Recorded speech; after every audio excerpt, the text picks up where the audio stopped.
studies. And URA Estuary, which is located very close to the institute, is our experimental backyard for carrying out observations.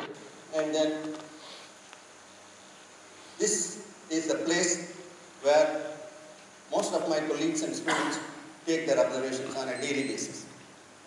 Every day for the last 3 years, we have been observing the diversity of the organisms in this region. Every day, a couple of students go there, fetch water exactly at 12 o'clock, and then bring back and analyze. We do this for 2 reasons.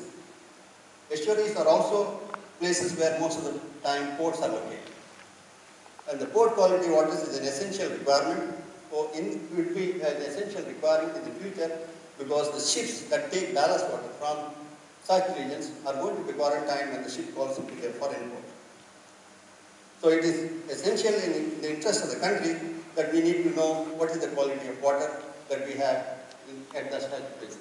So this is a dual purpose. We carried out observations, and here are a couple of slides which I am showing for the first time, and probably would change our thinking in ecosystem dynamics.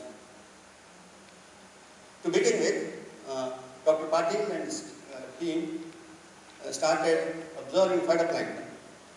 Generally, phytoplankton analysis is done through microscopy, and it's a very tedious process.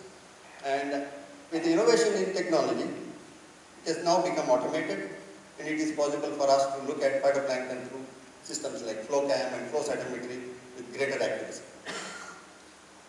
To begin with, I would like to show what we did at that locality for the last 3 years. The observation started sometime in the beginning of monsoon of 2008, extended till 2010. This is the period of observation. Our understanding of the phytoplankton ecology said during the monsoon period, that is blocked here, phytoplankton do not necessarily bloom because the suspended load is high, salinity fluctuation is large, and there is not sufficient of light coming in because of the cloudy conditions. So people generally believe that in such situations phytoplankton does not necessarily bloom. Even if it blooms, it would be at the beginning or the end because there is a burst of nutrients available. If you look at these 3 blocks of slides, the first on the topmost, you have a Seti disk depth which is marked in this color, and the rainfall which is marked in this color. And then you can see whenever there is intense rainfall, the Seti disk depth that indicates the transparency of the water in the water column actually lowers very much. When there is a lull in rainfall, this actually picks up a bit. In the post-monsoon months, you have very high transparency, very conducive for light to penetrate, the phytoplankton to use light and photosynthesize and bloom. But if you look carefully, at times when there is lull in rainfall, you can also see that it also had peaks of chlorophyll.